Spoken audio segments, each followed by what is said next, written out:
दोस्तों नमस्कार। बीजेपी ने बिहार और पश्चिम बंगाल चुनाव जीतने के लिए दो बड़े नेताओं को ड्यूटी पर लगाया है, यानी चुनाव का प्रभारी बनाया है। उसमें एक है शिक्षा मंत्री धर्मेंद्र प्रधान और दूसरे हैं पर्यावरण मंत्री भूपेंद्र यादव। इन दोनों को जब जब भी बीजेपी ने चुनाव प्रभारी बनाया वो उन्होंने उस राज्य को जीता है।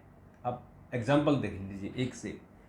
अभी जो हरियाणा में विधानसभा चुनाव थे, ऐसा लग रहा था कि बीजेपी चुनाव हार जाएगी और धर्मेंद्र प्रधान को लगाया गया, चुनाव जीत गए। उससे पहले बिहार में ही भूपेंद्र यादव को लगाया गया था, तो बिहार चुनाव जीत गए। तो इस तरह से इन दो लोगों पर बीजेपी ने दाव लगाया है। धर्मेंद्र प्रधान को बिहार का चुनाव प्रभारी बना गया है। और ख़ास बात यह कि इनके साथ जो दो लोग लगाए गए हैं सह प्रभारी, एक तो सी आर पाटिल हैं और दूसरे हैं उत्तर प्रदेश के उप मुख्यमंत्री केशव प्रसाद मौर्य। सी आर पाटिल जिन्होंने पिछली बार गुजरात का चुनाव जिताया था। गुजरात में आप देख रहे थे कि कितनी स्थिति खराब हो गई थी, लेकिन उन्होंने एक रिकॉर्ड बना दिया, 182 में से 159 सीटें जीता दी। तो ये सी आर पाटिल का ही करिश्मा था। उनको केंद्र में भी मंत्री बनाया गया था, अभी वो जल संसाधन मंत्री हैं और वो गुजरात के प्रदेश अध्यक्ष भी रहे हैं। और केशव प्रसाद मौर्य आप जानते हैं कि ओबीसी लीडर हैं उत्तर प्रदेश के। और मौर्य ने हालांकि अपना चुनाव हार गए थे मौर्य पिछली बार, उनको डिप्टी सीएम फिर भी बनाया गया, लेकिन उन्होंने बीजेपी को जिताया। तो ये उनका जो करिश्मा है कि वो चुनाव जिताते हैं, तो इसलिए उन पर विश्वास जताया गया। तो धर्मेंद्र प्रधान अध्यक्ष वो रहेंगे चुनाव प्रभारी, और उनके नीचे दो बड़े नेता सह प्रभारी रहेंगे, सी आर पाटिल और दूसरे हैं केशव प्रसाद मौर्य। इसी तरह से भूपेंद्र यादव है, भूपेंद्र यादव भी बहुत बड़े लीडर हैं। और भूपेंद्र यादव ने हमेशा जहाँ जहाँ उनको जिम्मेदारी दी गई वहाँ उन्होंने चुनाव जिताए, चाहे मध्य प्रदेश हो, बिहार हो, उत्तर प्रदेश हो, उड़ीसा हो, जहाँ जहाँ भी उनको ड्यूटी दी गई वहाँ उन्होंने चुनाव जीत कर दिखाया है। और आपको जो उनके साथ लगाया गया पश्चिम बंगाल में, वो लगाया गया है बिप्लब देब को। तो बिप्लब देब अभी त्रिपुरा के सीएम रह चुके हैं। और बंगाली, क्योंकि त्रिपुरा की जो भाषा है वो बंगाली जैसी है, बंगाल से मिलती जुलती है, बल्कि वहाँ 90% लोग वहाँ बंगाली हैं। तो बंगाली जानते हैं, बंगाली कल्चर में रहे हैं, तो वो उनको बंगाल का प्रभारी बनाया गया है। और तीसरे भी एक और तमिलनाडु स्टेट है जहाँ बीजेपी ने जय पांडा को बनाया है, बैजंत पांडा को। तो बैजंत पांडा चूँकि बीजेडी से आए और दिल्ली के प्रभारी रहे, तो दिल्ली में उन्होंने चुनाव जिताया। 15 साल केजरीवाल की सरकार को उखाड़ के फेंक दिया।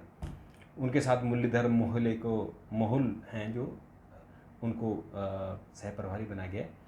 अब थोड़ा बिहार का और पश्चिम बंगाल के गणित को समझिए। बिहार है, अभी वहाँ तेजस्वी यादव और राहुल गांधी, इन दोनों की जोड़ी बहुत ज़ोर शोर से प्रचार कर रही है।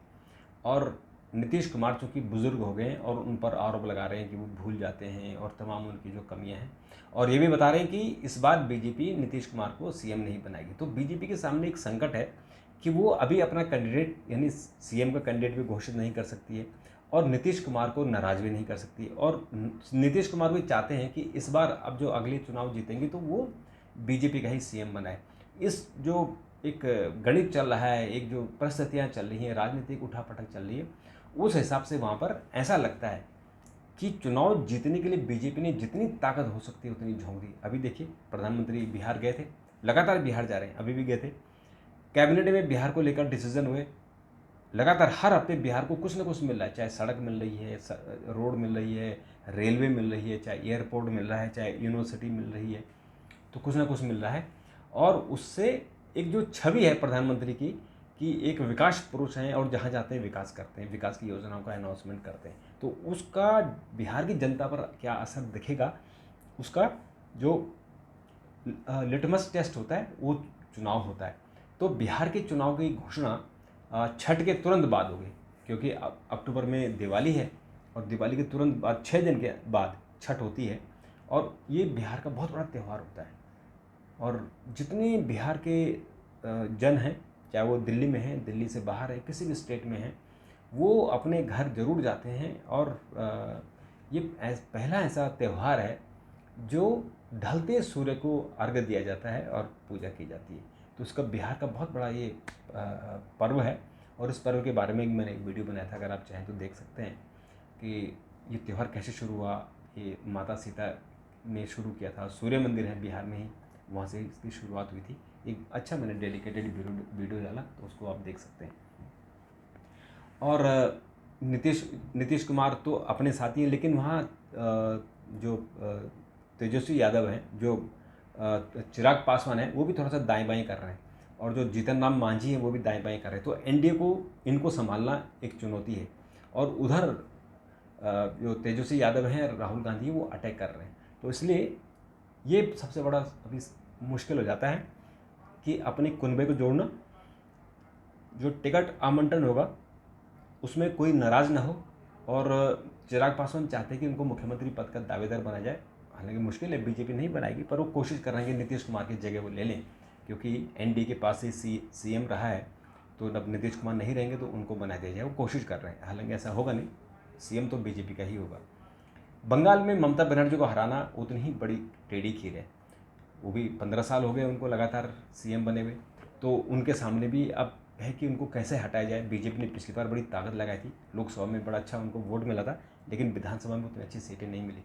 तो फिर दोबारा से अब बीजेपी ताकत लगा रही है, और वहाँ जब भी होगा परिवर्तन तो ममता बनर्जी का अल्टरनेट बीजेपी ही होगी, क्योंकि लेफ्ट वहाँ ख़त्म हो चुका है, थर्ड फ्रंट वहाँ कोई है नहीं। तो इसलिए अच्छा, ममता कांग्रेस से कभी और गठबंधन भी नहीं करेगी, लेफ्ट से भी गठबंधन नहीं करेगी। तो इसलिए जब भी वहाँ मुकाबला होगा बीजेपी और टीएमसी का होगा, और जब भी वहाँ सीएम रिप्लेस होगा तो बीजेपी का होगा। तो इसलिए भूपेंद्र यादव को ड्यूटी पर लगाया है कि वो वहाँ चुनाव लड़ाएं। पिछली बार कैलाश विजयवर्गीय को लड़ाया था, तो इस बार उन्होंने कैलाश विजयवर्गीय पर इतने मुकदमे लगा दिए थे ममता बनर्जी ने कि वो बेचारे फिर दोबारा वहाँ गए नहीं। तो अब इन पे रहेगी सारी बात। तमिलनाडु में एआईडीएमके के साथ बीजेपी लड़ रही है। वहाँ डीएमके और कांग्रेस के गठबंधन को हराना मुझे लगता है कि इस बार हो सकता है कि कांटे का टक्कर हो, और यहाँ एआईडीएमके फिर सत्ता में आए और बीजेपी उसके साथ सत्ता में आ सकती है। तो खैर तमिलनाडु में तो नहीं कहा जा सकता कि बीजेपी को बहुत कुछ मिलेगा, लेकिन बंगाल में और बिहार में बीजेपी की प्रतिष्ठा दांव पर लगी है, और इस प्रतिष्ठा के उनका फल भी मिल सकता है।